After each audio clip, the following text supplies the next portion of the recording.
Hadith al-Rahma en français. Même pas en français. Non, mais les sœurs d'autres ont mémorisé le hadith al-Rahimoun. Hein? Ok, c'est pas grave. Essayez de l'apprendre, Inch'Allah. C'est un hadith important. Essayez de l'apprendre. Barakallahu fikum. Alors, Ayman, il n'a pas trouvé le. Voilà. Apporte sinon l'autre allonge. Tu sais où est l'autre allonge. Quand tu rentres dans le boîte, tout de suite en bas, un petit meuble marron là. Tu l'apportes. On va faire avec. On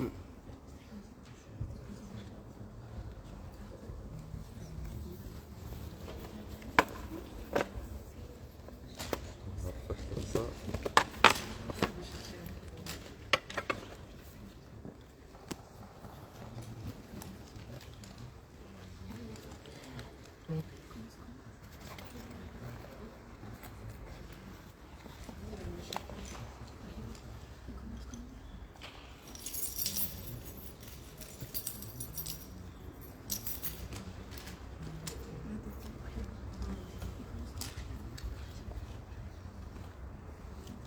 طيب أعوذ بالله من الشيطان الرجيم بسم الله الرحمن الرحيم الحمد لله رب العالمين وبه نستعين والصلاة والسلام على سيدنا رسول الله وعلى آله وصحبه ومن والاه اللهم صل على سيدنا محمد وعلى آل سيدنا محمد كما صليت على سيدنا إبراهيم وعلى آل سيدنا إبراهيم وبارك على سيدنا محمد وعلى آل سيدنا محمد كما باركت على سيدنا إبراهيم وعلى آل سيدنا إبراهيم في العالمين إنك حميد مجيد وصل على سيدنا محمد وعلى أزواجه وذرياته كما صليت على سيدنا إبراهيم وبارك على سيدنا محمد وعلى أزواجه وذرياته كما باركت على سيدنا إبراهيم في العالمين إنك حميد مجيد وصل على سيدنا محمد كما يليق بجلاله عندك يا رب العالمين اللهم علمنا ما ينفعنا اللهم انفعنا بما علمتنا اللهم زدنا علما مباركا يا رب العالمين اللهم إنا نسألك العلم والإيمان والعمل اللهم إنا نسألك علما نافعا ورزقا طيبا وعملا متقبلا فلا حول لنا ولا قوة إلا بك اللهم إنا نسألك من الخير كله عاجله وآجله ما علمنا منه وما لم نعلم ونعوذ بك من الشر كله عاجله وآجله ما علمنا منه وما لم نعلم اللهم إنا نسألك الجنة وما قرب إليها من قول أو عمل ونعوذ بك من النار وما قرب إليه من قول أو عمل وصلي وسلم وبارك على سيدنا محمد وعلى آله وصحبه وسلم تسليما كثيرا مباركا فيه سبحان ربك رب العزة عما يصفون وسلام على المرسلين والحمد لله رب العالمين إن الله يحب إذا عمل أحدكم عملا أن يتقنه هو سيدي أيمن c'est plus grand ça celui-là est plus grand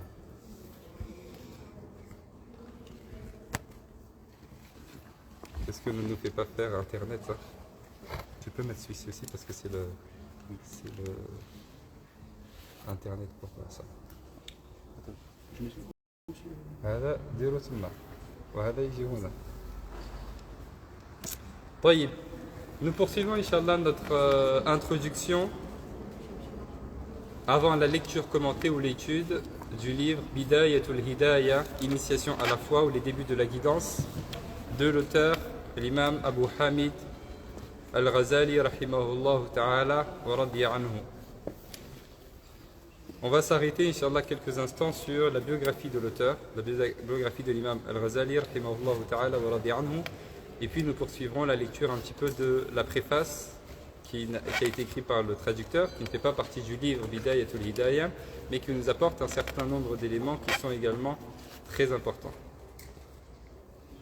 Donc, le livre Bidayatul Hidayah, Initiation à la foi, que vous avez, ou bien les débuts de la guidance, comme il est parfois traduit, fait partie de ces livres un petit peu très concis qu'a écrit l'imam Al-Ghazali, rahimahullah ta'ala wa radi anhu, après sa période un petit peu d'errance, je ne sais pas comment on peut appeler ça, de vagabondage, de voyage un petit peu, ou d'éducation spirituelle. C'est un livre qui est très concis, qui a été écrit, et beaucoup de livres ont été écrits aussi sur la biographie de l'imam Al-Ghazali, beaucoup de petits livres ont été écrits. D'abord, première chose à savoir, effectivement, parce que c'est ce qui explicite un petit peu la place de l'imam al-Ghazali, hein, le fait qu'on lui a donné, et les savants se sont accordés pour lui donner le surnom de... Quel surnom est-ce qu'il lui a été donné, l'imam al-Ghazali, si vous avez cherché un petit peu? Naam.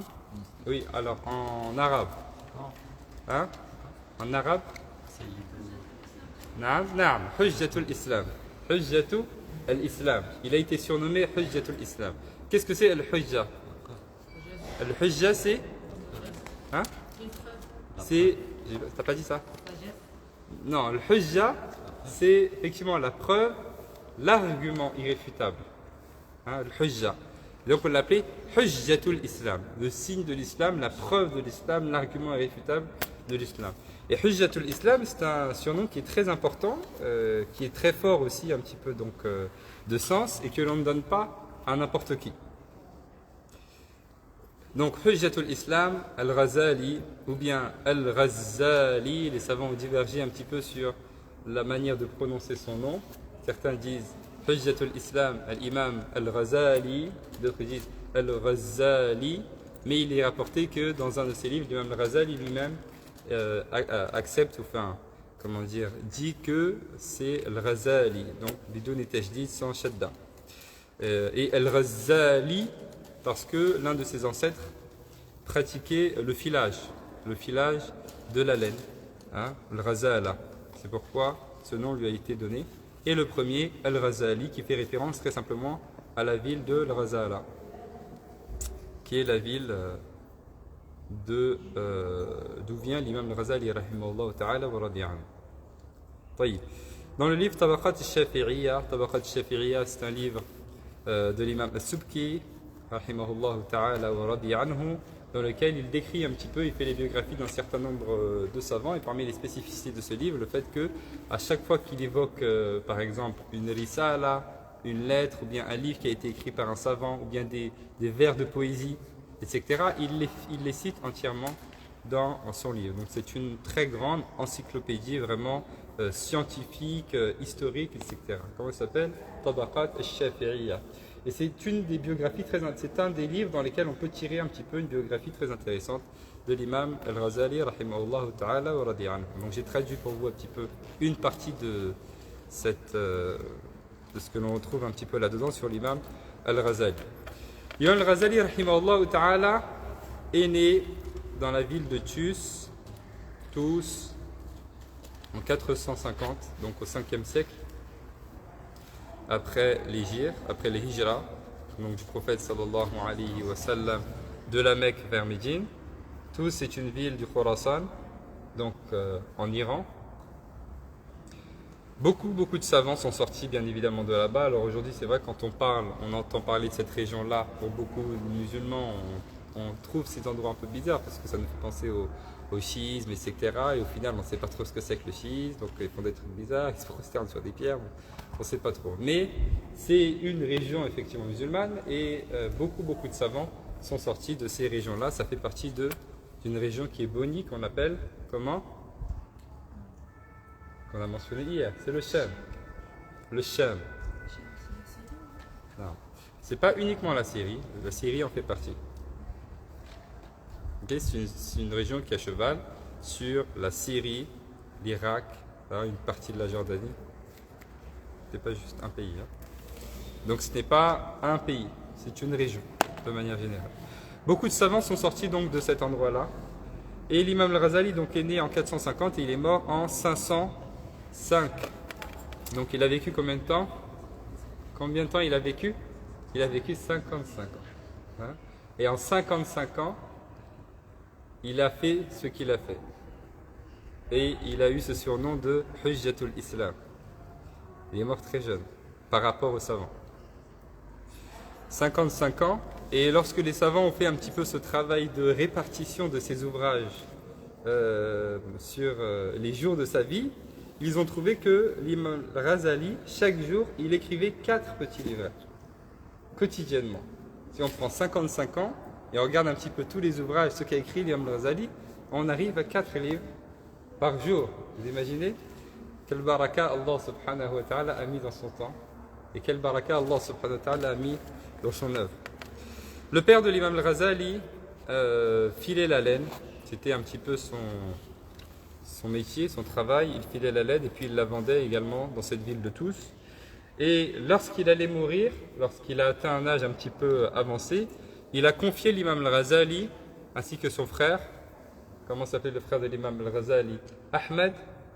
Il a filé l'imam al-Ghazali et son frère à un de ses amis, un ami donc de son père qui était mutasawwif. Qu'est-ce que ça veut dire mutasawwif? C'était un faqir, il était pauvre et il s'était libéré pour l'éducation spirituelle et pour les adorations, etc. etc. C'était un ami du père de l'imam al-Ghazali et le père de l'imam al-Ghazali a confié un petit peu ses enfants, Ahmed et l'imam al-Ghazali lui-même, à cette partie-là, à cet homme-là, parce qu'il faisait partie un petit peu des gens du bien et il lui a dit qu'il avait un très grand regret de ne pas avoir pris le temps d'étudier les sciences religieuses. Là on parle de qui? On parle du père de l'imam al-Ghazali, qui ressentait un très grand regret de ne pas avoir pris le temps d'apprendre à écrire et d'avoir appris les sciences religieuses et qu'il avait la volonté un petit peu de rattraper tout ce temps-là par ces deux enfants-là. On disait, moi je n'ai pas pu le faire, je n'ai pas pris le temps de faire cela, j'aimerais bien, Ya Rabbi, qu'Allah me permette que mes enfants-là, ils deviennent des grands savants. C'était un petit peu un espoir qu'il avait. Et donc il a demandé à cet ami-là, qui était mutasawwif, donc qui avait pris le chemin qui menait à Allah subhanahu wa ta'ala en se détournant de ce bas monde-là, il lui a demandé d'enseigner aux enfants, lui qui va mourir, le père de l'imam al-Ghazali qui va mourir, et il dit, je vais mourir, mais toi, prends en charge mes deux enfants, et ils sont sous ta responsabilité, dans l'objectif que tu leur enseignes les sciences religieuses. Et pour cela, je te donne une somme d'argent que je laisse après ma mort, et utilise cette somme d'argent-là, dépense-la pour leur éducation religieuse.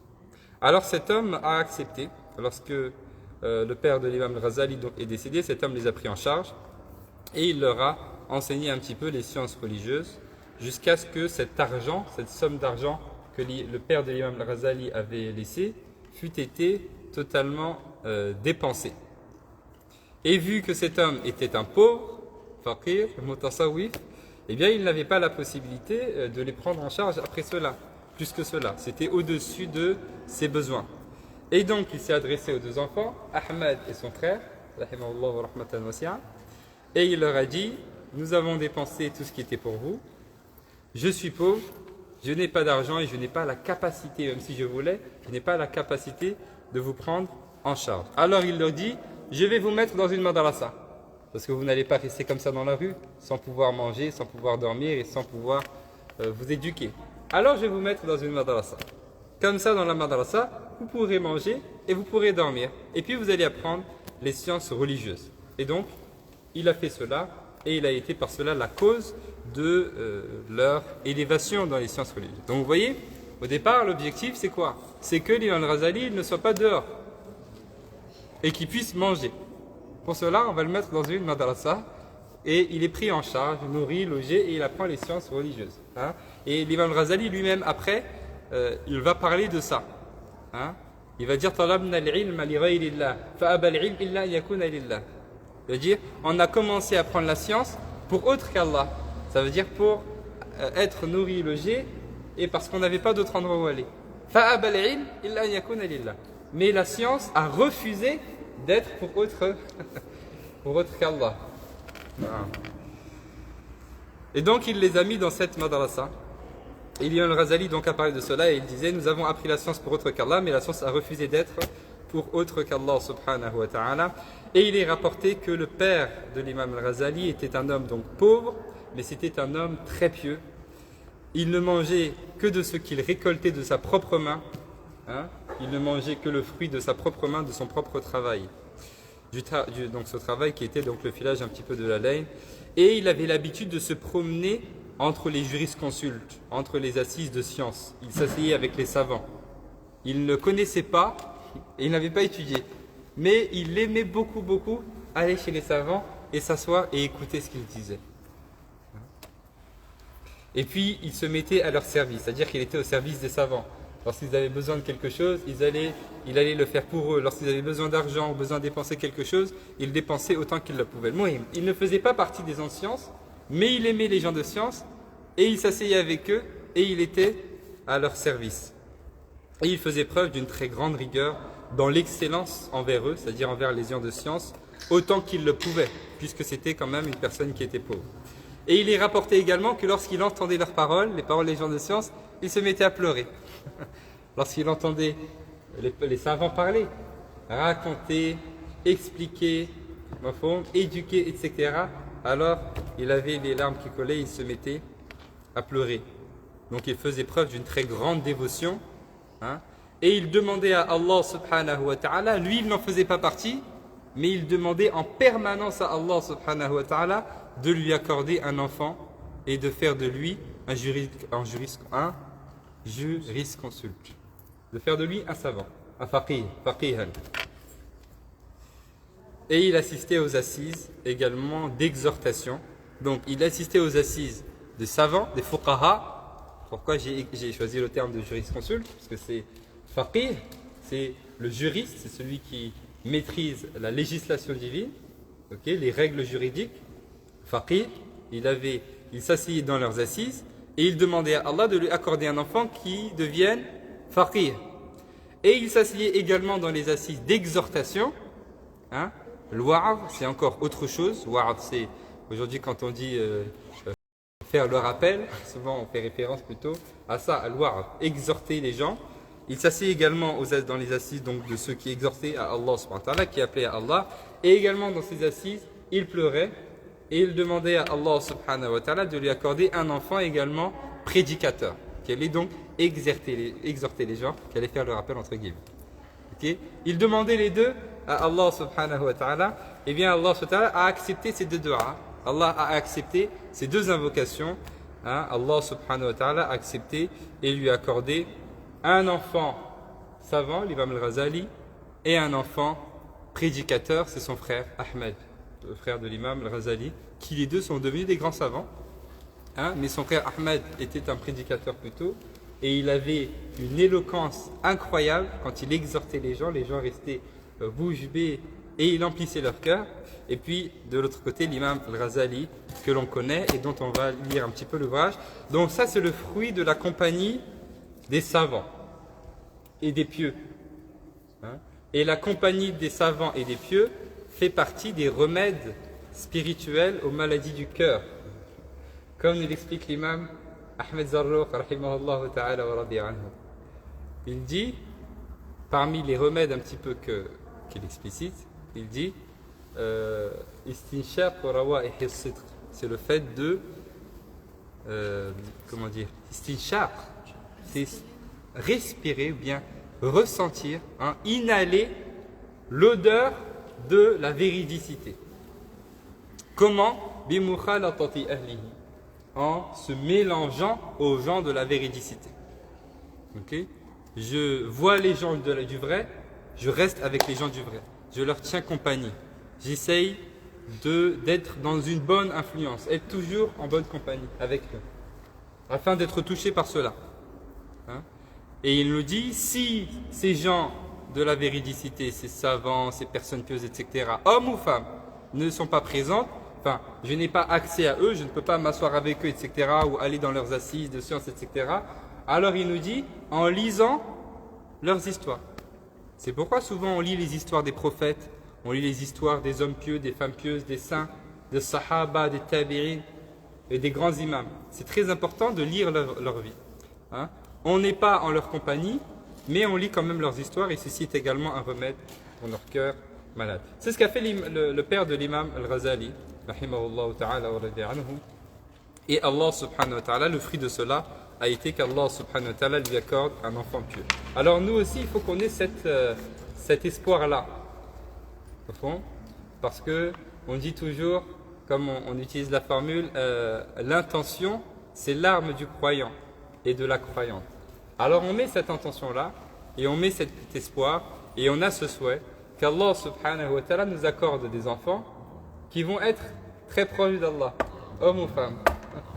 Des enfants qui vont être des savants et des savanteux, des fuqaha, okay, qui ne vont pas être, comment dire, être en marge de la société, mais qui vont être profondément ancrés dans la religion, profondément ancrés dans la spiritualité, tout en étant au milieu de la société et en vivant avec tout le monde, en étant engagés comme il faut l'être dans la société.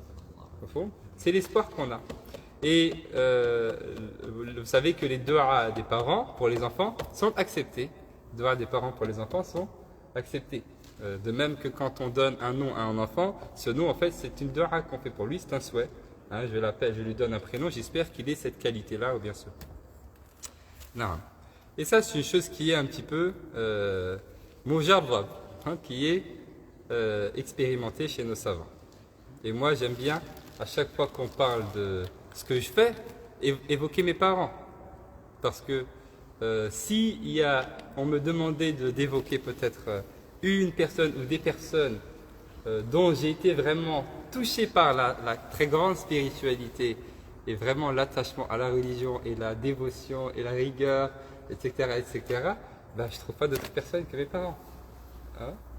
Et je suis vraiment convaincu à 100% que tout ce que je fais, c'est par leur cause. Parce que moi, je ne mérite pas d'être assis ici et d'enseigner aux gens, jamais. Mais ils ont tellement voulu ça, ok, tellement fait beaucoup de dua plus que moi-même, etc., etc., qu'Allah leur a accordé cela. Moi, je suis le fruit de cela, rien d'autre. Qu'Allah nous accorde le mieux encore. Donc l'imam Abu Hamid, rahimahullah ta'ala wa radi anhu, il était le plus juriste de ses semblables et il était l'imam des gens de son époque. Ses approbateurs et ses contradicteurs, tous ont attesté de sa parole, de sa véridicité un petit peu et de son haut niveau dans les sciences religieuses. Ceux qui étaient d'accord avec lui, comme ceux qui n'étaient pas d'accord avec lui, ont tous attesté de son niveau extraordinaire. Et Ahmed, le frère de l'imam Ghazali, quant à lui, était un prédicateur redoutable. Mais Allah subhanahu wa ta'ala a donné plus de célébrité à l'imam Al-Ghazali. Les deux étaient des grands savants, okay, reconnus, mais l'imam Al-Ghazali, Aktharu Shuhratan, il a été, son nom est devenu un peu plus célèbre que son frère qui est un peu moins connu. L'imam Al-Ghazali, rahimahullah ta'ala, donc après cela, donc après avoir été mis dans la madrasa et après avoir un petit peu évolué, a étudié une partie du fiqh dans sa région, tous, chez le cheikh Ahmed ibn Mohammed al-Radakani. Et après cela, il a commencé à voyager. Donc ça, c'est la méthodologie un petit peu des savants. Ils commencent toujours par apprendre les sciences religieuses dans leur région, là où ils sont. La toute première madrasa, c'est sa mosquée, okay, les chouyours qui sont dans sa ville, dans son département, dans sa région. Et une fois qu'il a appris tout ce qui était disponible, là où il habite, alors là, ils vont chercher une science qu'il n'y a pas, là où ils sont. Donc, ils vont voyager. Donc, apprendre d'abord là où je suis, et c'est la première étape. Et la seconde étape, voyager. Ça, c'est un petit peu la méthodologie des savants. Donc, c'est ce qu'il a fait une fois qu'il a appris une partie du fiqh dans sa région. Après cela, il a voyagé. Et il a été notamment auprès de l'imam Abu Nasr al-Ismaili. Et il a écrit Ta'liqat. Qu'est-ce que c'est Ta'liqat? Il a écrit les commentaires. Qu'est-ce que c'est? Les savants ils disent l'étudiant en sciences religieuses ne sera pas étudiant en sciences religieuses tant qu'il n'aura pas écrit les commentaires de l'enseignant ou du cheikh. Vous voyez, l'étudiant en sciences religieuses, toujours il a un carnet avec lui, il y a des carnets avec lui, toujours là où il va, et il écrit tout ce que le cheikh ou tout ce que l'enseignant ou tout ce que le professeur dit. Il n'écrit pas tout, mais il écrit les fawaïd, un certain nombre de choses, dans le fiqh, dans le hadith, dans l'aqidah, dans le tasawwuf, il prend en note. C'est ça, ta'liqat. Et l'étudiant n'est pas étudiant tant qu'il n'a pas ses ta'liqat. Chaque étudiant, il a forcément son répertoire ou bien son petit carnet dans lequel il écrit tout ce qu'il a un petit peu donc entendu des savants, tout ce qu'il entend un petit peu des savants, etc. etc. لأن العلم, la science, c'est comme, comment ils disent, والكتابة تقيد, تعرفون هذا؟ العلم, نسيت, j'ai oublié. Il y a un proverbe en arabe. كيف؟ العلم في الرأس وليس في الكرس. نعم. Mais c'est pas celle-ci, c'est une autre. Ça va me venir après. Wal kitabatu qaydu, en tout cas, donc, et l'écriture est un petit peu son qaydu. Al-ilmu saydun, wal kitabatu qaydu. Al-ilmu saydun, wal kitabatu qaydu. Ça veut dire la science, c'est similaire à la chasse. Ok, j'y parviens ou je n'y parviens pas. Mais écrire, c'est ce qui va me permettre d'y parvenir. Ok, je m'assois, je vais écouter, mais il y a beaucoup de choses. Et écrire, c'est ce qui va me permettre de prendre les fawaïd et de les noter, et après de les mémoriser. Vous allez voir pourquoi il faut aussi les mémoriser une partie de ce que l'on écrit. Voyez. Donc, il n'y a pas un étudiant, l'étudiant n'est pas considéré étudiant tant qu'il n'a pas ce petit cahier, ce petit carnet dans lequel il enregistre ce qu'il entend et ce dont il profite de son professeur. Et puis l'imam al-Ghazali, après ce voyage, est retourné dans sa région, à Tous. Et l'imam As'ad, rahimahullah ta'ala wa radi anhu, dit, je l'ai entendu dire, c'est-à-dire qu'il a entendu l'imam al-Ghazali. L'imam al-Ghazali qui raconte et qui dit, un jour, on nous a coupé la route. Un jour qu'ils étaient en voyage, eh bien, on leur a coupé la route. Ce sont des brigands, un petit peu, qui sont venus un petit peu donc leur couper la route et qui ont pris tout ce que j'avais avec moi. Ils ont pris tout ce que j'avais avec moi, c'est des voleurs, et puis ils sont partis. Alors l'imam Ghazali, rahimahullah ta'ala wa radi anhu, il dit, alors quand nous ont coupé la route et ils ont pris tout ce qu'on avait et ils sont partis, moi, je me suis mis à courir derrière eux. Je me suis mis à courir après eux en leur demandant de ne pas tout me prendre. Alors leur responsable, comment dire, le chef des brigands, si vous voulez, le chef des bandits, alors il s'est retourné vers l'imam al-Ghazali comme ça, il dit, qu'est-ce que tu fais toi? Tu crois qu'on rigole ou quoi? Vous comprenez ce qui se passe ou pas? L'imam al-Ghazali est sur la route et il y a des voleurs, des brigands qui s'en prennent à eux, en fait, qui l'agressent et qui prennent leurs affaires. Et puis qui partent. Et l'imam al-Ghazali, il court après eux, il dit, qu'est-ce que vous faites? Rendez-moi mes affaires. Alors le responsable, il s'est tourné vers l'imam al-Ghazali, il s'est tourné vers moi, et il m'a dit, retourne, sinon tu perdras. Déjà, nous, on est des bandits. Déjà qu'on t'a pas coupé la tête, sois heureux. On t'a pris toutes tes affaires et on t'a laissé vivant. On n'est pas en train de rigoler. Retourne d'où tu viens et ne nous suis pas. Alors l'imam al-Ghazali s'est mis à le supplier et il leur a dit, je vous demande, par celui de qui tu espères la paix, par celui de qui vous espérez la paix, c'est-à-dire Allah subhanahu wa ta'ala, que vous me rendez juste mes commentaires, ta'liqat, uniquement. Ce que j'ai écrit des savants, rendez-moi juste cela. Tout le reste, gardez-le. Machi mushkil. Alors ce responsable un petit peu des bandits, entre guillemets, lui dit, qu'est-ce que c'est que ces commentaires? Et l'imam al-Ghazali lui dit, ce sont des petits livrets qui sont dans tel sac. Je me suis déplacé pour les entendre, j'ai voyagé pour les entendre, pour les écrire et pour les connaître. C'est ma science, la science que j'ai pris des savants. Alors Raïs al-Isaba hada, il a commencé à rigoler, à se moquer de l'imam al-Ghazali. Il a dit, une science? Il a dit, comment est-ce que tu peux prétendre que tu as cette science alors qu'on les a pris de toi et donc tu n'as plus rien et tu restes sans science? Tu dis que tu as la science, elle est écrite. On a pris ta science qui était sur ce carnet et on t'a laissé toi comme un ignorant.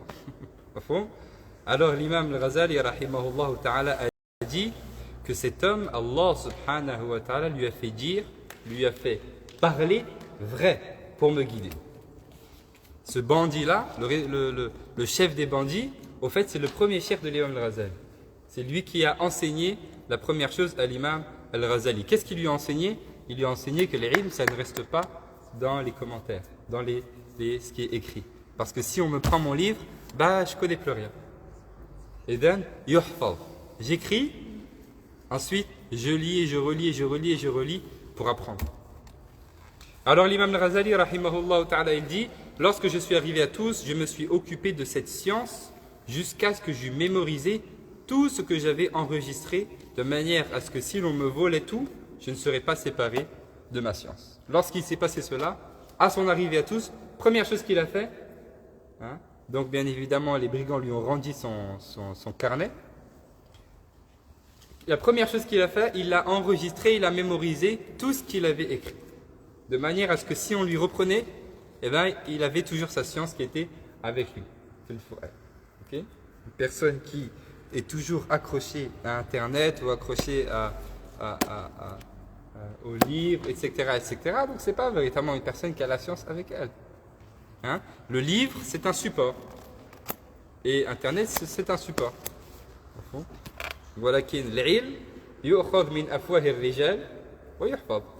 La science, elle se prend d'être humain à être humain, d'être humain à être humain, de poitrine à poitrine, de cœur en cœur.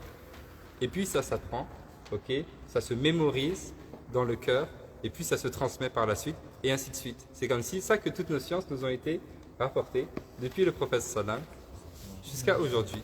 Okay, le Coran aussi c'est de cette manière, de Allah à Jibril, Jibril au prophète sallam, le prophète sallam aux sahaba, les sahaba aux tabi'i, tabi'i, tabi'i, tabi'i, aux imams, etc., etc., jusqu'à aujourd'hui. Les chaînes de transmission, comme on les trouve, comme on les connaît. Taïb. Donc beaucoup d'imams ont rapporté ces histoires de l'imam al-Ghazali. Je vous épargne un petit peu tous les noms là. Après cela, l'imam al-Ghazali, rahimahullah ta'ala, est allé à Nishapur et est resté près de l'imam al-Haramain. Donc l'imam al-Haramain, c'est le surnom de l'imam Juwayni. Bon, vous n'êtes pas obligé d'écrire tous ces noms. Au fur et à mesure qu'on va étudier un petit peu les livres, vous allez voir un petit peu ces noms et voir qui sont ces personnes-là. Et donc il a appris et a fait beaucoup d'efforts auprès de l'imam al-Haramain al-Juwayni, rahimahullah ta'ala wa radi anhu, jusqu'à maîtriser totalement les madahib. Maîtriser les madahib, maîtriser la khilafa, maîtriser la logique, le mantiq, maîtriser le jidal, maîtriser l'art du débat. Hein. Et il a également étudié la sagesse, et il a étudié la philosophie, etc. jusqu'à atteindre un très très haut rang dans l'ensemble de ces sciences-là. Et il a écrit des livres, des ouvrages, dans l'ensemble, dans chacune de ces sciences-là. L'imam Subki, rahimahullah ta'ala wa radi anhu, dit à son sujet, au sujet de l'imam al-Ghazali, donc il a atteint ce niveau-là jusqu'à dépasser même son professeur, jusqu'à dépasser même son enseignant et ses enseignants. Donc ça c'est l'objectif de chaque enseignant. Chaque enseignant, s'il est sincère, ce qu'il veut, c'est que les personnes qui sont en face de lui, Inch'Allah, étudient ce qu'ils étudient, maîtrisent ce qu'ils peuvent, jusqu'à avoir un très très haut dans les sciences religieuses, un niveau qui est au-delà du niveau de lui-même. C'est l'objectif, qu'Allah nous permette d'y parvenir. Et donc c'est ce qui s'est passé pour l'imam al-Ghazali et son professeur, l'imam al-Haramain, dans ses ouvrages, se vantaient d'avoir pour élève l'imam al-Ghazali, ou d'avoir eu pour élève l'imam al-Ghazali.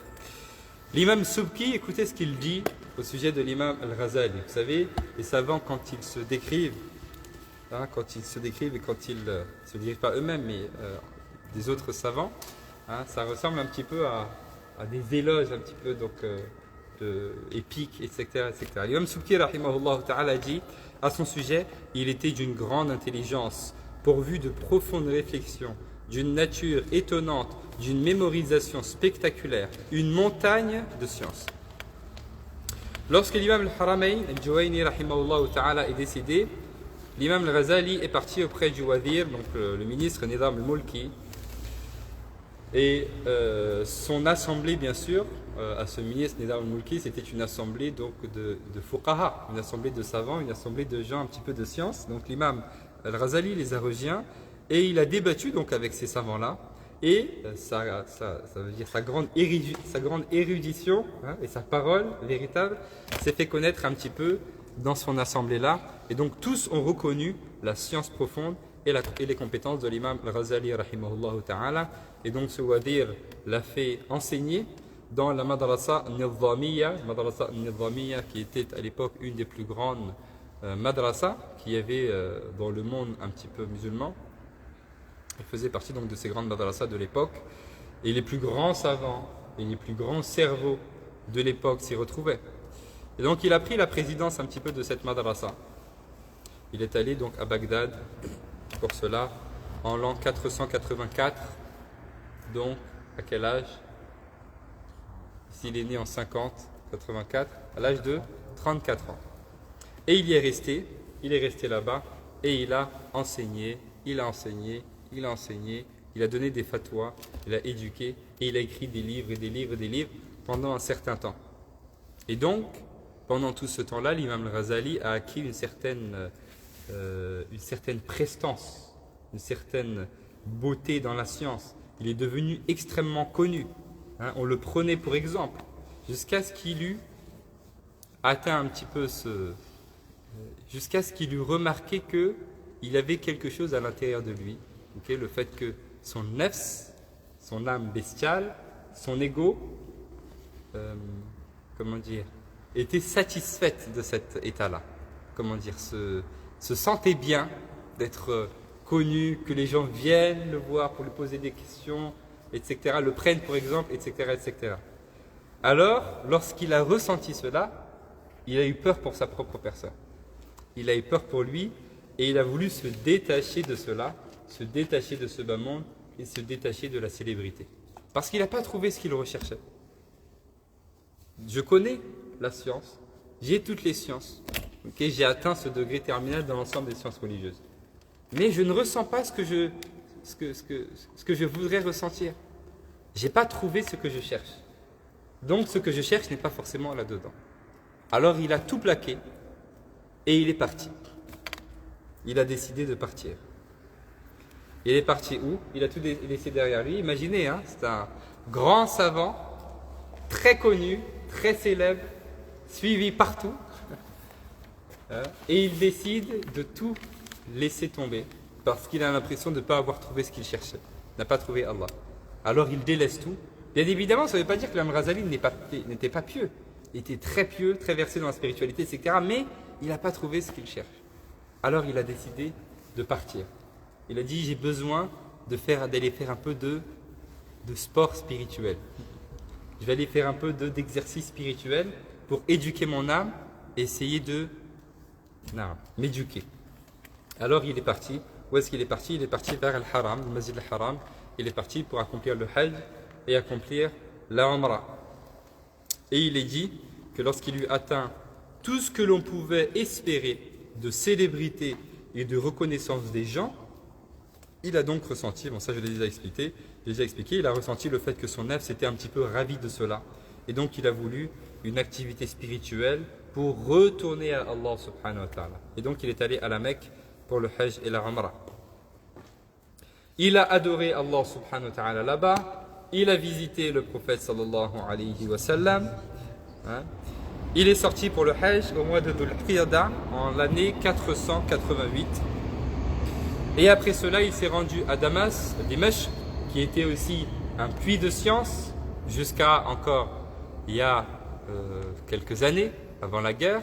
La Syrie, ça a toujours été un puits de science, Dimashq. Donc il a fait le Hajj en 488, en 489 il s'est rendu à Damas et il est resté juste quelques jours à Damas. Il est resté quelques jours à Damas dans la pauvreté et dans la pauvreté et l'anonymat. Ça veut dire qu'il ne voulait que personne ne le reconnaisse. Il est parti en incognito, si vous voulez. Parce que l'objectif, c'était de s'occuper de lui-même, de s'occuper de son nefs, et pas que les gens un petit peu viennent le voir, etc., etc. Après cela, après Damas, il est parti à Bayt al-Maqdis. Bayt al-Maqdis, qu'est-ce que c'est? Qu'est-ce que c'est Bayt al-Maqdis? C'est Naam, qu'est-ce que c'est? C'est Naam, Jérusalem, donc c'est en Palestine. Bayt al-Maqdis.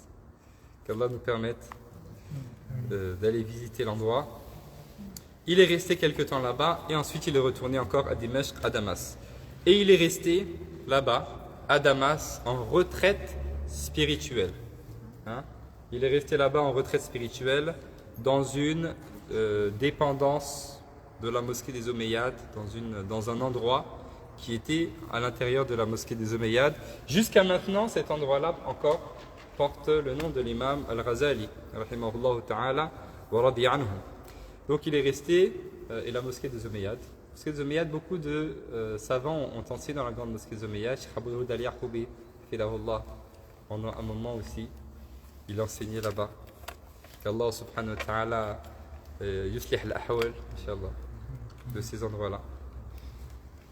Et il se rendait beaucoup, l'imam al-Ghazali, pendant sa retraite spirituelle là-bas à Damas, dans la zawiya du Cheikh Nasir al-Maqdisi, à la mosquée donc également des Omeyyades. Donc qu'est-ce que c'est qu'une zawiya? Une zawiya, c'est très simplement un endroit qui est réservé à l'adoration d'Allah subhanahu wa ta'ala, à l'enseignement des sciences religieuses et des sciences spirituelles. Et il est resté là-bas, au Shem, pendant 10 ans, selon certains savants, pendant 20 ans selon d'autres. Mais ce qui est le plus correct, c'est qu'il est resté là-bas pendant 10 ans. Et il y a un certain nombre d'histoires qui sont rapportées de l'imam Al-Ghazali pendant qu'il était au Shem. Parmi donc, ces histoires-là, le fait que l'imam Al-Ghazali, lorsqu'il est arrivé au Shem, donc il est parti au Shem notamment pour aller à la rencontre du cheikh Nasir Al-Maqdisi à la mosquée des Omeyyades, et il est rapporté que lorsque l'imam Al-Ghazali est arrivé au Shem, l'imam Al-Maqdisi est décédé. Subhanallah. Alors l'imam Al-Ghazali est parti dans sa zawiya, il s'est assis un petit peu dans sa zawiya en attendant. Et ensuite un groupe d'étudiants donc est arrivé, s'est assis avec l'imam Al-Ghazali, a fait connaissance avec l'imam Al-Ghazali, avec lui, a échangé un petit peu avec lui, sans que l'imam Al-Ghazali ne se présente. Ils disent qui il est, ils ont un petit peu discuté avec lui, ils ont échangé avec lui, et ils l'ont trouvé extrêmement, ce sont des étudiants en sciences religieuses, et donc ils l'ont trouvé extrêmement connaisseur de toutes les sciences religieuses. Et l'imam Al-Ghazali à la fin les a questionnés sur le cheikh, et ils ont répondu, le cheikh vient de décéder, et on vient juste de revenir là comme ça, nous revenons de son enterrement. Et les étudiants ont poursuivi, nous l'avons questionné, le cheikh Nasir Al-Maqdisi, rahimahullah ta'ala wa radi anhu, nous l'avons questionné juste avant sa mort sur le khalifa. C'est qui le khalifa? C'est celui qui va prendre sa place, celui qui va prendre la place du cheikh après son décès. On l'a questionné, on lui a dit qui c'est qui va te remplacer maintenant, après ta mort. Alors le cheikh a dit, lorsque vous terminerez mon enterrement, vous retournerez à la zawiya et vous y trouverez un homme étranger et il t'a décrit. Les étudiants ont dit, en parlant al-Ghazali, le cheikh t'a décrit comme tu es actuellement. Et il nous a dit de te passer le salam et il nous a dit que tu serais son remplaçant. Voilà l'arrivée de l'imam al-Ghazali au Shem.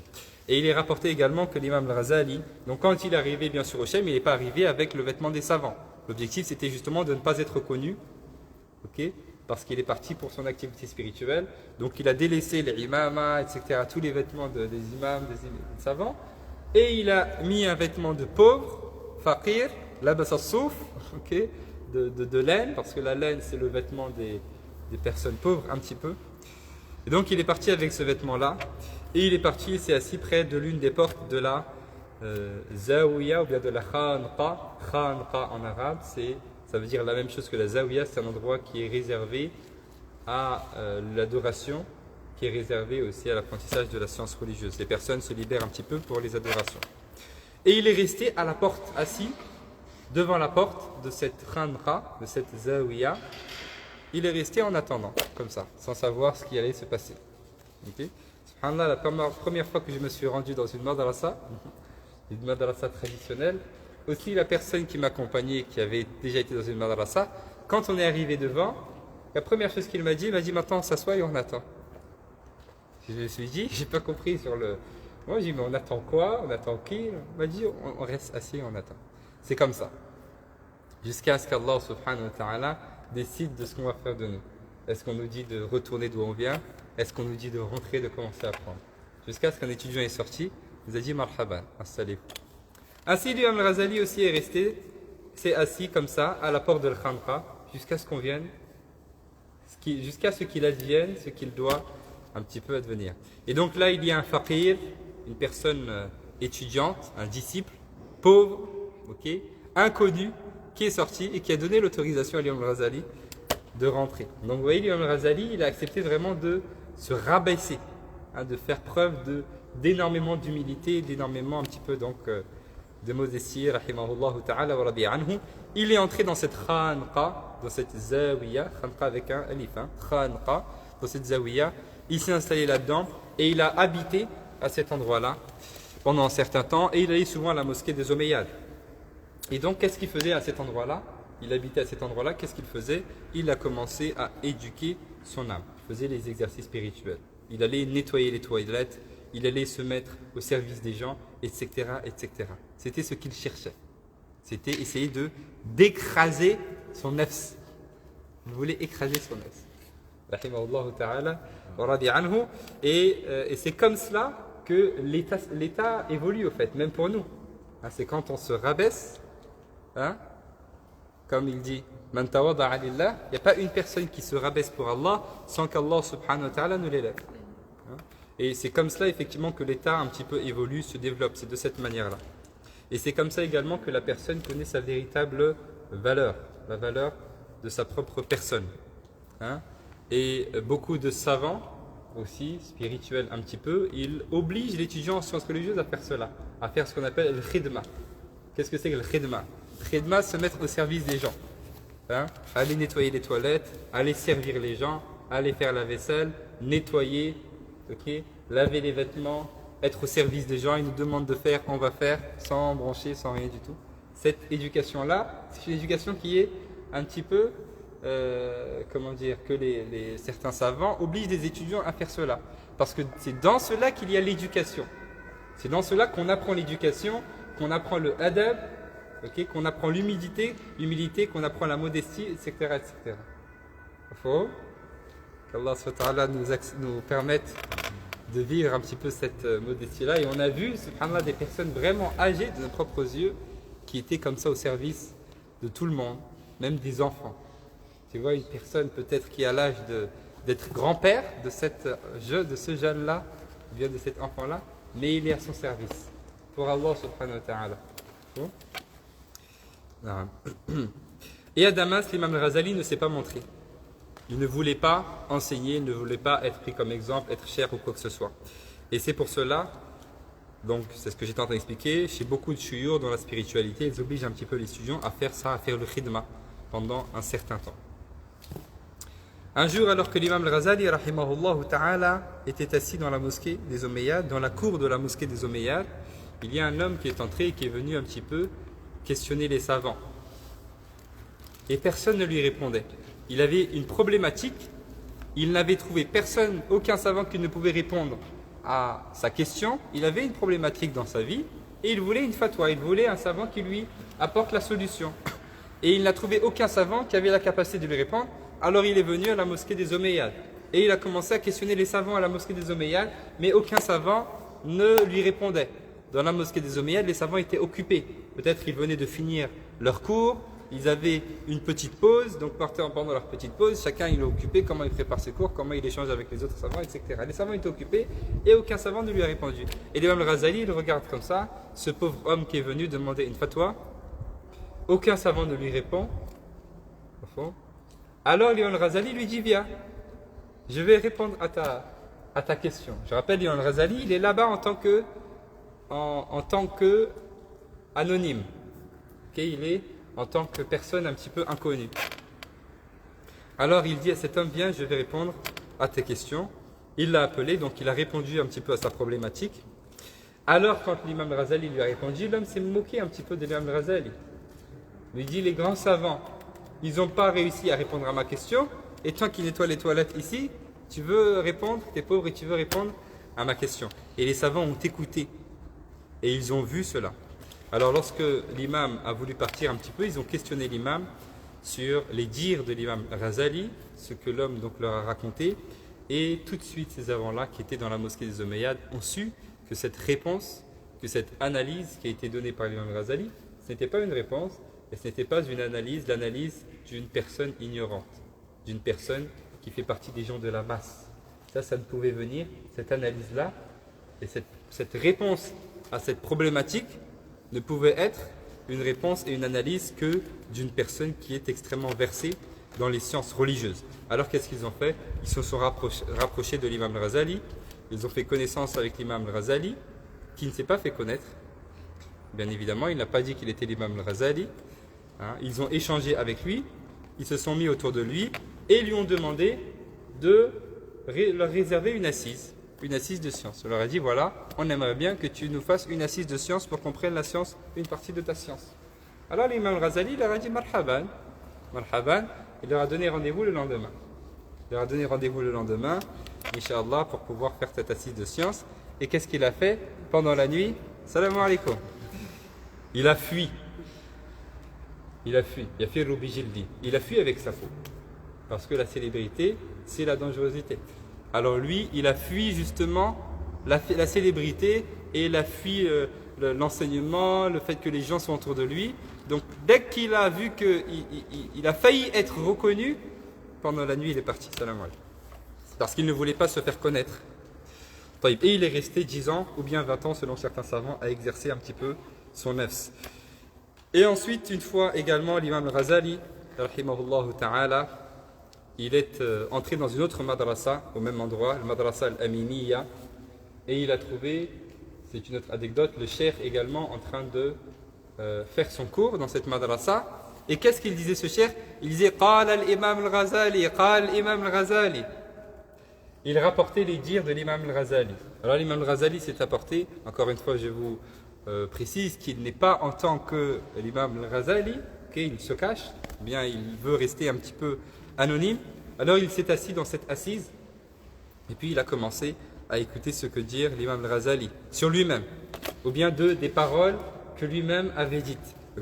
Et à partir d'un moment, il a commencé à avoir peur que vienne en lui le fait d'être imbu de lui-même, que son œuvre se prenne du plaisir à cela. Alors il a quitté l'assemblée et il a quitté Damas pour s'éloigner de tout cela. Il est parti pendant un moment en Égypte, à Alexandrie. Et puis il a continué sa promenade un petit peu partout dans le monde musulman. Il s'est promené, il a visité les savants, il a visité les madrasas, etc., etc. Et puis il a, pendant tout ce voyage-là, entraîné, éduqué son nefs, fait ce sport un petit peu spirituel, jusqu'à ce que certains savants disent qu'il est devenu le qutb.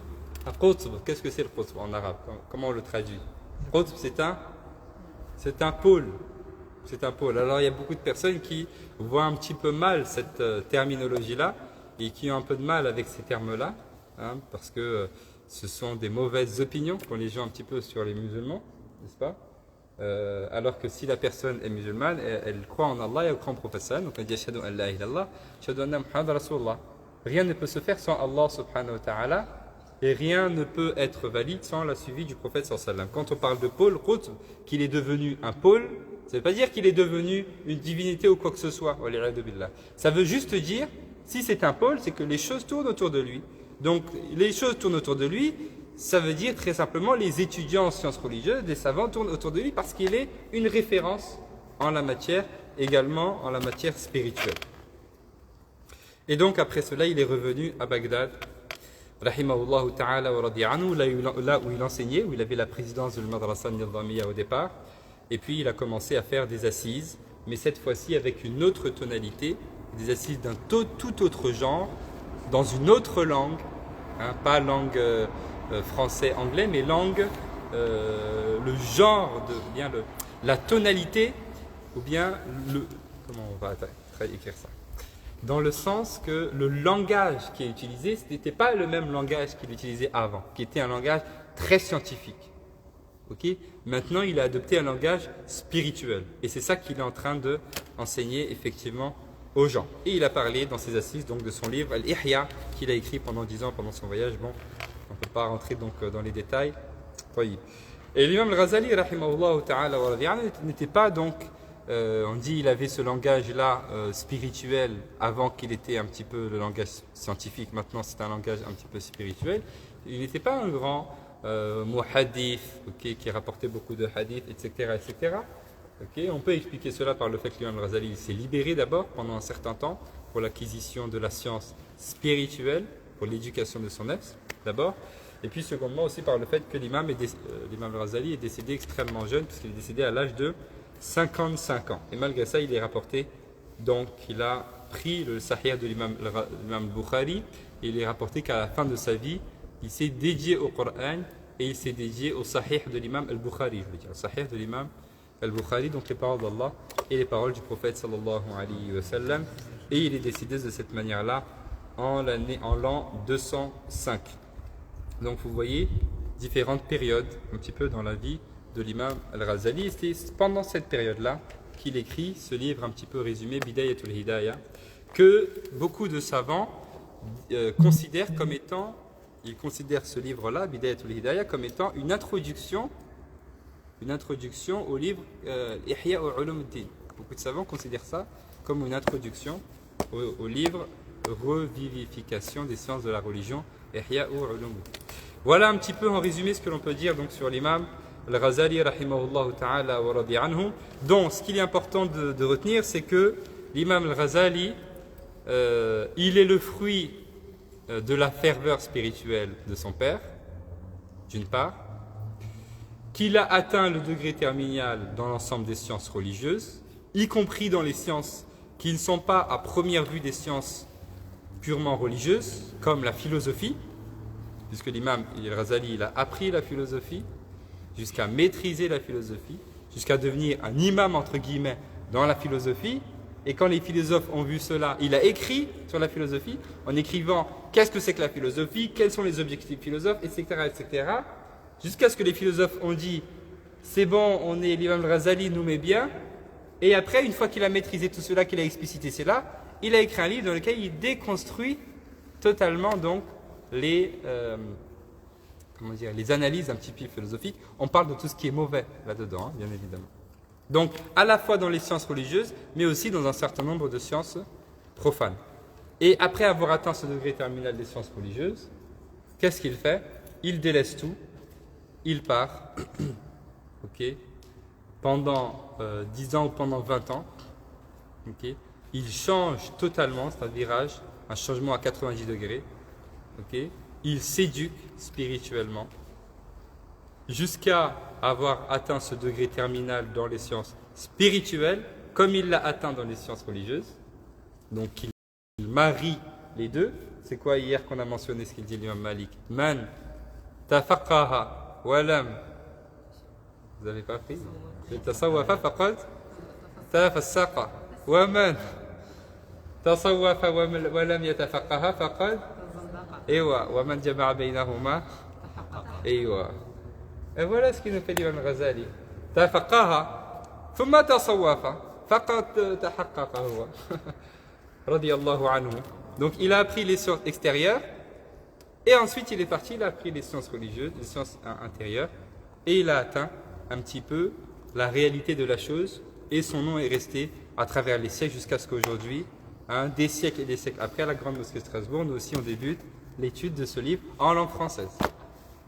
Qu'Allah subhanahu wa ta'ala le recouvre de sa miséricorde et qu'Allah subhanahu wa ta'ala nous fasse profiter de toute sa baraka et toute la baraka qu'il y a dans ses ouvrages. Il nous reste encore à peu près 15 minutes, donc on va poursuivre un petit peu la lecture de la préface que l'on a commencé hier, Inch'Allah. Nous sommes arrêtés hier à la page 11, pour ceux qui ont l'ouvrage. Et on s'était arrêté sur un élément très important que le traducteur un petit peu nous disait, c'est le fait que Allah subhanahu wa ta'ala nous a créés pour le connaître, n'est-ce pas? Je n'ai créé les êtres humains et les djinns que pour qu'ils m'adorent. Le tafsir de cela, pour qu'ils me, comme dit l'imam Ibn Jurayj, c'est pour qu'ils me connaissent. Hein? Et pour parvenir à cette connaissance d'Allah subhanahu wa ta'ala, il est nécessaire de se réaliser extérieurement et intérieurement, les deux. C'est une nécessité. Je veux parvenir à la connaissance d'Allah, il faut que je me réalise intérieurement, que je parvienne à ce qu'Allah me demande intérieurement et extérieurement. Mais pour parvenir à ce qu'Allah me demande intérieurement, il est nécessaire de commencer par l'extérieur. C'est clair? C'est ce qu'il nous dit ici. Il nous dit, l'imam Ghazali, rahimahullah ta'ala, s'insurgeant contre cet éloignement de la simplicité islamique, montre dans ses livres qu'une vraie connaissance d'Allah, donc la connaissance d'Allah, ne réside nullement dans les discours, mais dans deux réalités concrètes, c'est la réalité intérieure et la réalité extérieure. Connaissance d'Allah, nécessité de la réalisation intérieure et extérieure. Et il nous dit après qu'il n'y aura pas d'accès à la réalité intérieure sans un respect rigoureux des commandements d'Allah subhanahu wa ta'ala. Une pratique totale de l'islam selon ce que le Coran et la Sunna ont enseigné. Et ça, c'est la réponse à toutes les personnes qui critiquent la spiritualité, cette science de la spiritualité ou cette science du soufisme, en disant c'est en contradiction avec la charia, ils font des trucs bizarres, etc. Qu'est-ce qu'il nous dit là? Il nous dit, je ne peux pas parvenir à cet état intérieur si je n'ai pas un respect rigoureux des commandements d'Allah, de ce qu'il y a dans le Coran et la Sunna. Impossible. C'est clair? Donc c'est ça la base. La base, c'est la conformité au Coran et à la Sunna, aux règles extérieures, la technique, qui ne suffit pas. Parce qu'après, il faut aussi l'intérieur. Mais l'intérieur, je ne peux pas y parvenir sans l'extérieur. Et uniquement à partir de là, à partir d'une telle pureté extérieure, on peut espérer pénétrer les eaux profondes des connaissances. La connaissance d'Allah subhanahu wa ta'ala. Bismillah. Une personne lit, Inch'Allah. Il sait qu'il lisait hier, vous lisiez hier. Continuez. Bismillah. D'autres auraient pu écrire ce livre. D'autres auraient pu écrire ce livre, mais selon un autre scénario et sous le vocable d'ésotérisme. Alors qu'Al-Ghazali, homme concret et homme d'action, a préféré explorer la méthode des grands initiateurs, indiquer le chemin. C'est cette purification extérieure qui retiendra l'attention de l'auteur. Il y consacre les 3 parties constitutives de l'ouvrage. Mais bien naïf est celui qui croit qu'en l'islam, l'intérieur est opposé à l'extérieur. Donc comme on a dit hier, Imam Al-Ghazali aurait pu nous faire effectivement un livre où il nous parle des grandes idées, des grandes analyses spirituelles. Ce n'est pas le chemin qu'il a pris, il a pris le chemin des éducateurs spirituels, à savoir, je montre la voie et j'explique étape par étape comment est-ce que l'on fait pour y parvenir. Donc nous, on pourrait s'attendre, puisqu'il nous montre le chemin pour parvenir à Allah, à ce qu'il nous parle de l'intérieur, surtout. Mais il va nous parler énormément de l'extérieur. Pourquoi? Parce qu'on est au début du cheminement. Et au début du cheminement, la conformité aux règles, elle est fondamentale. Et c'est ce qui va nous permettre de parvenir à l'intérieur. Et pour autant, il n'y a pas de contradiction entre les deux, nous ici. Hein? Dans ce petit livre, l'auteur a pratiquement traité de tout ce qui intéresse les explorateurs de l'intérieur. En effet, dans ce document, on ne parlera pas de la langue, de l'œil, du pied, du cœur, de l'âme, ni des chemins méandreux de la pensée humaine, ni de la façon académique qui martyrise le lecteur et le fait se méprendre sur lui-même.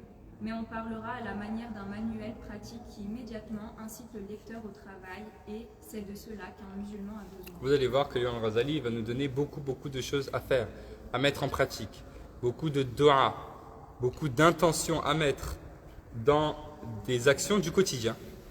Quand je vais faire mes ablutions, quand je rentre chez moi, quand je vais faire la prière, etc. Donc c'est très effectivement pratico-pratique. Naam. Ce document constitue une sorte de livre de chevet du musulman. Il y trouve ce qu'il a à faire du réveil au coucher. L'auteur a essayé de débusquer tous les cas de figure où le musulman risque sa foi et sa piété, et à chaque fois, il n'a pas manqué de donner des conseils précieux pour en sortir indemne. Comme il le dit, du réveil jusqu'au coucher. C'est vraiment le cheminement qui va être suivi par l'imam Al-Ghazali. Il va commencer par le réveil. Okay. La première chose que je fais quand je me réveille, qu'est-ce que c'est? Après le réveil, ensuite dans ma matinée, après le Dhuhr, dans l'après-midi, après l'Asr, le soir, pendant la nuit, et ainsi jusqu'au réveil. Il va décrire toutes les activités de la journée que je dois faire, toutes les activités de la journée, et il va faire que ces activités de ma journée, qui sont des activités anodines, deviennent des activités spirituelles, par une intention particulière, par une dora particulière qui va nous donner un petit peu dans ce livre-là. Naam. Les pratiques culturelles ont pris aux yeux d'Abu Hamid un aspect insensé lorsque le musulman n'y voit plus qu'un devoir lourd à porter, s'il les fait avec précipitation et sans intention véritable d'en tirer un profit spirituel. Ce livre l'aidera à se ressourcer et à donner du sens à tout ce qu'il fait d'actes pieux en y faisant un peu plus attention.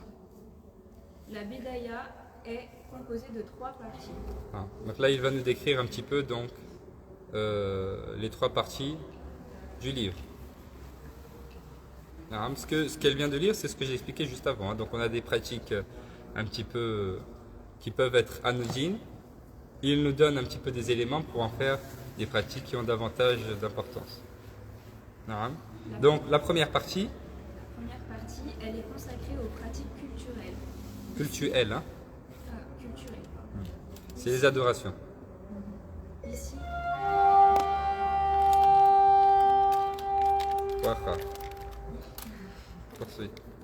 Ici, l'auteur met en valeur l'acquittement des devoirs obligatoires du musulman. Il les considère avec raison comme le capital intarissable du musulman qui, une fois acquis, lui permet de faire autant d'actes surérogatoires qu'il le désire. Donc il commence par le commencement. Bidayatul Hidayah. Et le commencement, c'est le fait, comme on va le voir dans les détails, je ne vais pas commencer maintenant, par s'acquitter des obligations, comme Allah subhanahu wa ta'ala nous dit dans le fameux hadith, hein, mon serviteur ne s'est jamais rapproché de moi par des actes plus aimables à moi que par les obligations que je lui ai prescrites. Il commence par cela, les actes obligatoires, et dans ces actes obligatoires, il nous décrit, il nous donne aussi une manière de vivre un petit peu ces actes obligatoires, pour ne pas qu'elles deviennent des adorations sans signification, sans science, sans sens, comme il le dit juste avant. C'est notre capital sur le chemin qui mène à Allah. Ce principe de la priorité au devoir obligatoire fondé sur le hadith al-Qudsi mérite réflexion de la part de ceux qui se prétendent être des mystiques, spirituels, soufis ou autres appellations du genre, alors même qu'ils bafouent les devoirs religieux et les interdits. Donc là, il attire notre attention sur le fait qu'il y a un certain nombre de personnes qui se disent ancrées dans la spiritualité ou enseigner ou pratiquer la spiritualité, mais qui ont des manquements ou qui acceptent le fait d'être conscients de leurs manquements et qui acceptent cet état un petit peu de manquement. Hein. Pourquoi j'insiste là-dessus? Parce qu'on peut avoir des manquements. Nous ne sommes pas des anges. Mais c'est des personnes qui ont ce manquement-là, qui l'acceptent. Comme ça, ils disent, il n'y a pas de problème. Okay, et il attire notre attention sur ces personnes-là. Et qui disent, oui, c'est le soufisme, c'est la spiritualité, etc. Ça ne peut pas en faire partie. Parce que le début, c'est la conformité aux ordres d'Allah. Donc si je ne me conforme pas aux ordres d'Allah, il est impossible de parvenir à ce niveau-là. Okay, et que les termes ne vous fassent pas peur. Hein. Ce sont des synonymes, mystiques, spirituels, soufis. Soufis, il y a beaucoup de choses qui sont dites. On corrige tout cela en disant ce qui est en conformité avec la charia, avec le Coran et le Sunna, on l'accepte. Ce qui n'est pas en conformité, on ne l'accepte pas. Très simplement, si le terme dérange, on utilise un autre comme le terme spirituel. Okay, L'idée forte de cette partie est la nécessité pour le musulman de suivre des règles strictes lors de chaque acte cultuel, de façon à ce qu'il leur donne pleinement leur sens spirituel et pieux. Ainsi, l'auteur nous donne des règles à suivre en se réveillant le matin, des règles à suivre en faisant l'odo, des règles à suivre en lavant la souillure majeure, des règles à suivre en faisant le tayammum, des règles à suivre en se dirigeant vers la mosquée. Là, il résume un petit peu des sous-chapitres que l'on va avoir dans le livre. Hein. Il y a d'autres éléments sur la prière, sur la zakat, etc. La deuxième partie. Cette partie du livre est entièrement consacrée aux méfaits de la transgression et du péché. Et donc là, c'est le hudud. Okay, les deux premières parties, c'est le hudud. Hududullah. Qu'est-ce que c'est le hudud? C'est faire avec rigueur ce qu'Allah me demande de faire et m'éloigner de ce qu'Allah m'a interdit. C'est ça le hudud. Donc la première partie, c'était faire ce qu'Allah me demande de faire les obligations avec rigueur. Et la deuxième partie, c'est s'éloigner des choses qui sont haram. C'est le hudud. Et la troisième partie, ce sera, pour faire ces éléments-là, j'ai besoin d'une compagnie. Okay, la compagnie d'Allah, la compagnie des savants, la compagnie des amis. On va le voir après. Poursuivez. Pour Abu Hamid, la religion est fondée sur deux grands principes. Faire son devoir et s'éloigner de l'interdit. Il soutient avec force que ne pas commettre le péché est beaucoup plus difficile que de faire son devoir. Bien évidemment. Hein? Parce que faire le devoir, je peux trouver la motivation de faire le devoir dans beaucoup de choses. Okay? Une chose, je peux la faire pour Allah, bien sûr. Je peux la faire parce qu'un tel me regarde. Je peux la faire parce qu'on va me donner de l'argent. Je peux la faire parce que je vais me sentir bien après. Je peux la faire pour. Beaucoup de motivation. Okay? Mais délaisser une chose interdite, c'est beaucoup plus difficile. Okay? Yeah. C'est pourquoi il s'attaque aux 7 organes de l'homme qui constituent pour lui la source principale du désir et de la passion, à savoir l'œil, l'oreille, la langue, le ventre, les parties sexuelles, les mains et les pieds. L'auteur nous donne le sens normatif du jihad nefs, combat contre soi-même, en nous proposant non pas des analyses psychanalytiques, de nos rapports avec nos sens, mais de vrais moyens pour lutter contre nos propres mensonges, nos regards méprisants envers les autres, notre goût à écouter les défauts des autres, notre désir brûlant de nous remplir le ventre avec le bien d'autrui, ou encore aux dépens des pauvres sans défense, etc. Donc là, il agit, comme il va nous le dire là, tel un médecin. Hein? Et c'est ça la science de la spiritualité qu'on est en train d'étudier. C'est la médecine du cœur et la médecine de l'âme, très simplement. Il a évoqué là un certain nombre d'éléments qui sont en lien avec les maladies spirituelles, comme l'œil, comme l'oreille, comme la langue, comme le ventre, comme les parties sexuelles, comme les mains, comme les pieds. Et à toutes ces maladies qui sont en lien avec cela, il peut nous donner un certain nombre de choses à faire pour nous en éloigner. C'est ce qu'il va faire dans ce livre-là. Poursuis. Abu Hamid, tel un médecin avisé, nous fait mettre le doigt sur la source initiale de ce mal, l'amour de la vie, qui est, donc les savants disent, c'est la mère des péchés. C'est l'amour de ce bas monde. Hein? De tout vient de là. Tout vient de là. Et pourquoi on dit Dunya, c'est l'un des trois ennemis de l'être humain, aux côtés de Shaitan et aux côtés de Nafs. Il terminera cette partie en décrivant le monde infiniment complexe du cœur qui orchestre en nous tous ces maux dévastateurs, la haine, l'ostentation, la vanité, la vantardise et l'arrogance. Donc il va nous décrire tout cela. Il va nous dire qu'est-ce que c'est, hein, la haine, l'ostentation, la vanité, la vantardise, l'arrogance. Okay. Il va nous décrire toutes ces choses-là. La troisième partie. Donc vous avez remarqué que dans la deuxième partie, on parle des transgressions extérieures et intérieures. Okay. Il a commencé par évoquer les organes, et puis il va finir en évoquant les maladies spirituelles. Donc on a, première partie, faire les obligations. Seconde partie, s'éloigner du mal, extérieurement et intérieurement. Et ensuite on a la troisième partie. Dans cette dernière partie, l'auteur reprend un des thèmes les plus importants dans le parcours du voyage vers Dieu, la compagnie. As-suhba. As-suhba. Et as-suhba, c'est un élément qui est fondamental sur le chemin qui mène à Allah subhanahu wa ta'ala. Et c'est pourquoi beaucoup de gens ne comprennent pas quand on leur dit non, on n'apprend pas la religion juste sur internet, etc., etc. Ou bien on n'apprend pas la religion tout seul. Hein, il passe sa journée à la mosquée, il est assis au fond, il apprend. Mais ce ne sera pas considéré. C'est pas comme ça qu'on parvient. As-suhba, si je ne m'assois pas avec une personne ou avec des personnes, comment je vais avancer? As-sahaba, pourquoi on les appelle as-sahaba? Ah, ils étaient la compagnie du prophète sallallahu alayhi wa sallam. Et ils étaient compagnons eux-mêmes entre eux, les hommes et les femmes. Au fond, as-suhba, c'est fondamental. C'est fondamental. Si je trouve, bien sûr, si je suis à une époque où ça n'existe pas, c'est-à-dire toutes les compagnies, ce sont que des compagnies qui me tirent vers le bas, qui sont toxiques, qui sont mauvaises, etc., bien sûr, là, je vais m'isoler. Mais sinon, il faut cette compagnie. Il faut être au contact des gens, s'asseoir avec les gens, discuter avec les gens, échanger avec les gens, se frotter aux gens. Au fond, as-suhba, donc la compagnie sur le chemin qui mène à Allah, c'est une chose qui est très importante. Et Allah subhanahu wa ta'ala, parfois, il nous fait comprendre des choses sans qu'on ait besoin de les expliquer, sans qu'on ait besoin de les lire dans un livre. Ce n'est pas une règle que je vais apprendre, mais c'est être en compagnie de telle personne, ça va me faire voir des choses, vivre des choses, qu'Allah il va me faire comprendre des choses sans que j'ai besoin que de parler ou qu'on me dise ou quoi que ce soit. Donc c'est la compagnie, as-suhba. En effet, il n'est pas nécessaire de dire que l'influence de l'entourage sur l'individu est tout ce qu'il y a de plus malfaisant pour la piété du musulman s'il ne fait pas l'effort de choisir parmi les hommes ceux qui sont censés le conduire vers son bonheur.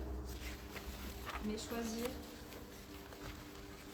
Dieu comme compagnie, le sage ou l'autre, n'est pas tout. Il faut aussi savoir se comporter dignement en leur compagnie. Nous avons ici droit à une hiérarchisation intéressante des rapports que nous devons entretenir avec Dieu, le maître, l'élève, les parents, les hommes de notre connaissance, les amis, les anonymes. Donc ça aussi, il va nous le décrire dans les détails. Il va nous dire quelles sont les règles à respecter dans la compagnie d'Allah, dans la compagnie du maître, dans la compagnie des élèves, la compagnie des parents, la compagnie des hommes, la compagnie des connaissances, la compagnie des amis, la compagnie des anonymes. Tout ça, il va un petit peu nous le décrire. Et ça, c'est très important, surtout pour nous, qui sommes dans une société où tout nous appelle à tout. Si on n'a pas une compagnie forte sur le chemin qui mène à Allah, une ambiance forte sur le chemin qui mène à Allah, des fréquentations avec des activités comme on le retrouve ici à la mosquée, donc on va automatiquement être attiré par d'autres choses, par d'autres compagnies. Naam. Et c'est pas le souci d'être dans cette société, c'est ce qu'il va nous dire là. Hein?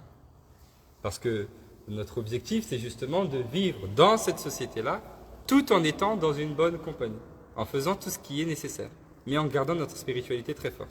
Naam. Tout le dilemme d'un homme pieux dans une société quelconque consiste en ceci.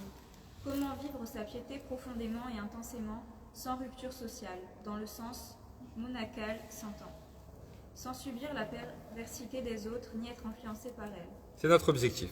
Comment est-ce que l'on fait aujourd'hui pour atteindre cette proximité d'Allah subhanahu wa ta'ala sans nous mettre en marge de la société, okay, et sans pour autant être influencé négativement par les autres qui sont dans la société. Donc on va être au milieu des gens, parvenir à Allah sans être influencé négativement par les autres qui sont en face de nous. Naam. Al-Razali est assurément de ceux qui prônent une vie spirituelle, sociale et active, vivre dans la société, remplir ses devoirs sociaux, exiger ses droits, dans la mesure où l'on saura faire la part des choses et que l'on donnera à chaque chose sa juste valeur sans démesure. Shukran. On va s'arrêter là, Inch'Allah, parce qu'il est 19h30 passé. Donc, lundi prochain, on finit rapidement de lire la préface et on commence dans l'étude un petit peu de notre livre, Inch'Allah. Ça marche? سبحانك اللهم وبحمدك نشهد أن لا إله إلا أنت نستغفرك ونتوب إليك اللهم صل وسلم وبارك على سيدنا محمد وعلى آله وصحبه أجمعين سبحان ربك رب العزة عما يصفون وسلام على المرسلين والحمد لله رب العالمين. N'hésitez pas à lire avant. On essaye de mettre en place la classe inversée. Vous connaissez la classe inversée? Vous avez le livre, lisez chez vous. Okay. Et ensuite, on va relire ensemble, effectivement, et puis on échange sur un certain nombre de choses. On essaye peut-être de faire un groupe pour l'étude de ce livre-là, pour que parfois dans les cours, quand il y a des choses ou des éléments ou des livres dans lesquels vous pouvez aller plus loin, je vais vous les envoyer dedans. Ok? Donc comment on va s'organiser pour ça? Comment on s'organise pour ça? Hein? Je fais le groupe. D'accord? Et je le mets où? Je fais le groupe et je le mets dans le groupe de la CIS des jeunes. Ok? Un groupe spécifique à ce cours-là. C'est bon, on fait comme ça? Et ceux qui... Oui, Inch'Allah. En fait, quelqu'un crée un groupe à FAC parce que je ne vais pas avoir le temps. Quelqu'un crée le groupe, tu fais le groupe. Ok? Tu mets initiation à la fois d'Imam Razali et tu le mets dans la CIS des jeunes. Et ceux qui ne sont pas dans la CIS des jeunes, envoyez un message sur le compte de la Grande Mosquée pour qu'on vous envoie le nom du groupe. Ok? Je vais vous envoyer parfois, au fur et à mesure qu'on avance, quelques parties de livres, quelques vidéos, quelque chose pour aller plus loin. Ça marche? Inch'Allah. Taqabbalallah. Je vous rappelle qu'il y a mercredi la lecture d'Alay il-Khayrat avec Cheikh Ayoub à partir de 16h30. Dalay il-Khayrat, c'est un livre de prière sur le prophète sallallahu alayhi wa sallam. Donc ce mercredi à partir de 16h30, Inch'Allah. Salam alaikum. Mais juste attention, t'as un verre d'eau, il est derrière le sac. Hein? Tu veux boire? Non, pour toi. Pour moi, je te câlin, je veux boire. Merci.